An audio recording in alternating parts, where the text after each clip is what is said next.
अभिवाचन श्यामची आई. लेखक साने गुरुजी. रात्र 17वी. स्वावलंबनाची शिकवण. अभिवाचक स्वर अनिल सोमणी. स्वावलंबनाची शिकवण. मी लहानपणी पोथ्या पुराणं पुष्कळ वाचली, परंतु संस्कृत स्तोत्रे वगैरे मात्र मला फारशी येत नव्हती. प्रणम्य शिरसा देवम, अनंतम वासुकीम शेषम, अच्युतम केशवम विष्णू अशी 2-4 लहान लहान स्तोत्रेच येत होती. अनंतम वासुकीम हे नागाचे स्तोत्र आहे. ते एका नागपंचमीच्या दिवशी आजोबांनी मला शिकवले होते. परंतु रामरक्षा हे अप्रतिम स्तोत्र मला काही येत नव्हते. विष्णू सहस्रनाम मी रोज वडिलांच्या पुस्तकावरून म्हणत असे, त्यामुळे तेही मला पाठ होऊन गेले होते. वडिलांना रामरक्षा येत होती, परंतु त्यांनी ती मला शिकविली नाही. रामरक्षेचे पुस्तकही आमच्याकडे नव्हते. मी लहानपणी रामाचा भक्त असल्यामुळे रामरक्षा आपल्याला येऊ नये याचे मला वाईट वाटे. आमच्या शेजारी गोविंद भटजी परांजपे राहत होते. त्यांचा एक मुलगा भास्कर, त्याच्याजवळ रामरक्षेचे पुस्तक होते. तो रोज 1-2 श्लोक पाठ करीत होता. संध्याकाळ झाली म्हणजे भास्कर आमच्याकडे येऊन ते श्लोक म्हणे. ते ऐकून मला लाज वाटे व भास्करचा राग येई. आपला अहंकार दुखावला गेला की आपणास राग येत असतो. आपण नेहमी आपल्या भोवती असणाऱ्यांची स्वतःबरोबर तुलना करीत असतो. या तुलनेत आपण जर हिणकस ठरलो तर आपल्याला राग येत असतो. उंच मनुष्य पाहून जो खुजा बुटबैंगण असतो त्याला त्याचा तिरस्कार वाटतो. आपल्याहून जो हुशार आहे असे पाहून आपण दुःखी होतो. भास्करला रामरक्षा येते याचे मला वैषम्य वाटे आणि तो मुद्दामच परवचा स्तोत्र वगैरे म्हणण्याच्या वेळेसच आपणास मुद्दाम चिडविण्यास ऐटीने येतो असे पाहून मी फार संतापे. एके दिवशी भास्कर मला म्हणाला, श्याम, आता 10 श्लोक माझे राहिले. आणखी 5-6 दिवसांनी माझी सारी रामरक्षा पाठ होईल. तुला कुठे येतंय? मी एकदम संतापलो आणि चिरडीच गेलो. मी त्याच्या अंगावर धावून गेलो व ओरडलो, भाषा, पुन्हा येशील तर बघ मला हिणवायला. तुम्हास येते हे मला माहीत आहे. एवढे ऐट नको. तुमच्याजवळ पुस्तक आहे म्हणून. माझ्याजवळ असतं तर तुझ्या आधी पाठ केली असती. मोठा आलाय पाठ करणारा. जा आपल्या घरी, येऊ नको आमच्याकडे. मी मारीन नाहीतर. आमची शब्दाशब्दी व बाचाबाची ऐकून आई बाहेर आली. तिने भास्करला विचारलं, काय रे झाले भास्कर? श्यामने का तुला मारले? भास्कर म्हणाला, श्यामची आई, मी नुसतं म्हटलं की आणखी 5-6 दिवसांनी सारी रामरक्षा पाठ होईल माझी. तर तो एकदम चिडून माझ्या अंगावर धावून आला व म्हणे, तुला मारीन नाहीतर चालता हो. आई माझ्याकडे वळून म्हणाली, होय का रे श्याम? असे आपल्या शेजारच्यांना म्हणावे का? तूच 4दा जाशील त्यांच्याकडे. मी रागातच म्हटलं, तो मला मुद्दाम हिणवायला येतो. तुला कुठे येते रामरक्षा असे मला हिणवीत तो म्हणाला. विचार त्याला. त्यानं असं म्हटलं की नाही ते बघ, विचार. असं अगदी साळसूत्र स्वतःचे काही सांगत नाही, खोटारडा कुठला. आई म्हणाली, मला रामरक्षा येते व तुला येत नाही असे त्याने म्हटले, यात रे काय त्याने चिडविले? खरे ते त्याने सांगितले. आपला कमीपणा दाखविला म्हणून रागवावे कशाला? तो कमीपणा दूर करावा. तू सुद्धा रामरक्षा शिकावी असे भास्करला वाटते म्हणून तो तुला चिडवतो. रामविजय हरिविजय पुन्हा पुन्हा वाचतोस, पण रामरक्षा पाठ का करीत नाहीस? मी म्हणालो, भाऊ शिकवित नाहीत आणि माझं पुस्तक नाही. आई म्हणाली, भास्करचे पुस्तक आहे ना, ते त्याला नको असेल तेव्हा घेत जा, नाहीतर त्याच्या पुस्तकावरून उतरून घे व पाठ कर. भास्कर आपल्या घरी गेला व मी मनातल्या मनात काही निश्चय करीत होतो. गेल्या रविवारी सारी रामरक्षा उतरून घ्यावायची असे मी ठरविले. मी कोरे कागद घेऊन त्यांची वही शिवली, लेखणी चांगली तयार करून ठेवली व रविवारची वाट पाहत बसलो. रविवार उजाडताच मी भास्करच्या घरी गेलो.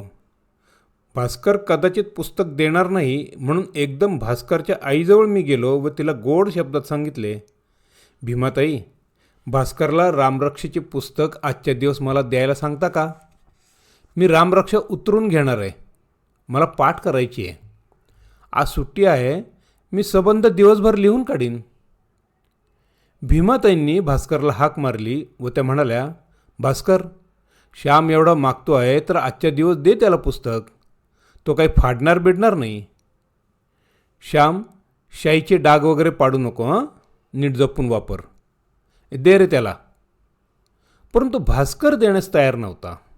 तो म्हणाला, आज सुट्टी असल्यामुळे उरलेली सारी रामरक्षा मी पाठ करणार आहे. मी नाही त्याला पुस्तक देणार. माझे पाठ करायचे राहील. भीमाताई भास्करवर रागवल्या. तुझे अगदी आजच अडले का? उद्या परवा पाठ कर. तुझ्या शेजारचा श्याम ना, त्याच्याजवळ कसली आढी दाखवतोस? दे त्याला, नाहीतर बघ.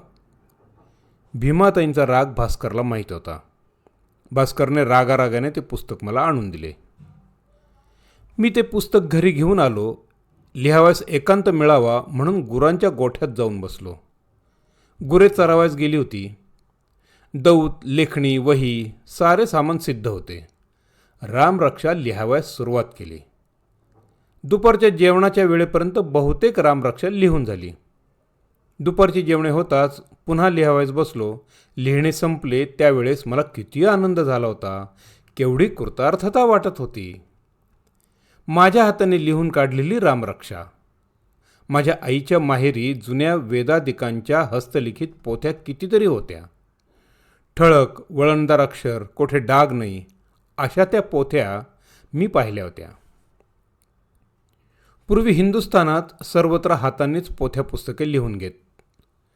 सर्व जगात तीच पद्धत होती व ज्यांचे अक्षर मोत्यासारखे सुंदर त्याला मान मिळत असे. मोरोपंतांच्या चरित्रात काशीतील कितीतरी हस्तलिखित ग्रंथ त्यांनी स्वतः लिहून घेतले होते, ते दिले आहे. त्या काळात आळस माहीत नव्हता. छापखाने नव्हते. पुस्तकांची टंचाई. काशीहून पुस्तके मोरोपंत बारामतीस बोलावून घेत व त्यांचे हस्तलिखित करून घेऊन पुन्हा काळजीपूर्वक पाठवीत. समर्थांच्या मठातून ग्रंथालय असत व 10,000 पोथ्या हस्तलिखितांच्या ठेवलेल्या असत. आज छापखाने गल्लोगल्ली आहेत. पुस्तकांचा सुकाळा आहे. तरीही ज्ञान बेताबाताचेच आहे. मनुष्याचे डोके अजून खोकेच आहे. जीवन सुधारले की सुसंस्कृत झाले, अधिक माणुसकीचे झाले, अधिक प्रामाणिकपणाचे व कर्तव्यदक्षतेचे झाले, अधिक त्यागाचे व प्रेमाचे झाले, असं दिसत नाही. परंतु ते जाऊ दे. मला त्या दिवशी खूप आनंद झाला होता खरा. भास्करचे पुस्तक मी नेऊन दिले. काय रे श्याम, इतके लवकर लिहून झाले? भीमाताईने विचारले. मी म्हटले, हो, ही पहा वही. भास्करला दुपारून पाठ करावयास पुस्तक व्हावे म्हणून मी सारखा लिहितच होतो. वा, छान आहे तुझे अक्षर. आता पाठ कर, म्हणजे भास्कर चिडवणार नाही हं, ती म्हणाली. मी घरी आलो व रामरक्षा सारखी वाचित होतो. एका आठवड्यात पाठ करून टाकावायची असं मी ठरविले.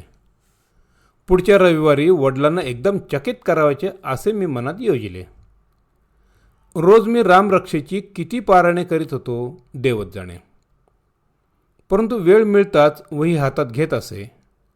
मला संस्कृत व्याकरण येत नव्हते, तरी मला पुष्कळ अर्थ समजत होता व पाठ करताना खूप आनंद होत होता. शेवटी दुसरा रविवार आला. माझी रामरक्षा पाठ झाली होती. संध्याकाळी वडील केव्हा बाहेरून येतात व मी त्यांना रामरक्षा म्हणून केव्हा एकदा दाखवतो असं मला झालं होतं. शेवटी संध्याकाळ झाली. घरात दिवे लागले व आकाशात तारे चमचम करू लागले. मी अंगणात फेऱ्या घालीत रामरक्षा मनातल्या मनात म्हणून बघत होतो. वडील आले व हातपाय धुवून घरात गेले.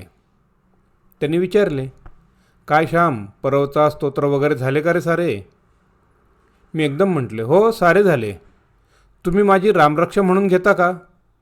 ते एकदम म्हणाले, तू कधी शिकलास आणि कोणी शिकवली? मी सांगितलं, भास्करच्या पुस्तकावरून मी उतरून घेतली व पाठ केली. बघू दे तुझी रामरक्षेची वही, ते कौतुकाने म्हणाले. मी माझी वही त्यांच्यापुढे ठेवली. वहीची पाने सुंदर आखलेली होती. डाग कोठे नव्हता, परंतु अक्षर किरटे होते. वडील म्हणाले, शाब्बास, अक्षर नीट आहे, परंतु जरा लांबट काढावे, असे बुटके काढू नये. म्हण पाहू आता. मी रामरक्षा खडाखड म्हणून दाखविली. वडिलांनी माझ्या पाठीवरून हात फिरविला. त्यातील आनंद तो कसा वर्णन करून सांगता येईल. जेवणे होऊन वडील बाहेर गेले व मी आईजवळ गेलो. आई, बघ कशी आहे माझी वही. मी तुला कुठे दाखवली होती? मी तुझ्यावर रागावलो होतो, असे प्रेमाने म्हटले. आई म्हणाली, तू उतरून घेतलेस हे मला माहिती होते. तुझे अक्षर बघावे म्हणून मी कितीदा मनात येत होते, परंतु तू आपणहून दाखविशील अशी मला आशा होती. तू मला त्या रविवारीच दाखवायला हवी होतीस. आपण चांगले केलेले आईला दाखवायचे नाही तर कोणाला? वाईटाबद्दल आई रागवेल, परंतु चांगले केल्याबद्दल आई जितके मनापासून कौतुक करील तितके कोण करील? आपला मुलगा गुणी होत आहे याचा आनंद आईला किती होत असेल. तो माझा आनंद तू माझ्यापासून 8 दिवस लपून ठेवलास. रोज वाटे, श्याम आज आपली वही मला दाखवील व मी त्याला पोटाची धरीन, परंतु आईवर रागवलास, होय ना? आईला वही दाखविली नाहीस. बरं, पण ते जाऊ दे. आता झाली की नाही रामरक्षा पाठ? पुस्तक नाही म्हणून रडत बसला असतास तर झाली असती का? अरे, आपल्याला हात, पाय, डोळे सारं आहे. स्वतःच्या पायांवर उभे राहावे. ज्याला बुद्धी आहे, मनात निश्चय आहे, त्याला सारं काही आहे. असाच कष्ट करून मोठा हो. परावलंबी कधी होऊ नको. परंतु त्यात एक गोष्ट लक्षात ठेव. दुसऱ्यापेक्षा आपल्याला अधिक काही येते या गर्वाने कोणाला हिणवू नकोस. कोणाला तुच्छ लेखू नकोस. दुसऱ्यालाही आपल्या जवळचे द्यावे व आपल्या जवळचे करावे, आपल्यासारखे करावे. असे बोलून आईने वही हातात घेतली. तिला आनंद झाला, कृतार्थता वाटली. या पहिल्या पानावर रामाचे चित्र असले की खरी रामरक्षा. तो मोहन मारवाडी देईल तुला चित्र. त्याच्या दुकानातील कापडावरून असतात. मग त्याच्याजवळ ते घे आणि चिकटव. तू आज देवाला फार आवडशील हो श्याम, कारण तू स्वतः कष्ट करून सारे लिहून काढून त्याचे स्तोत्र पाठ केलेस. धन्यवाद.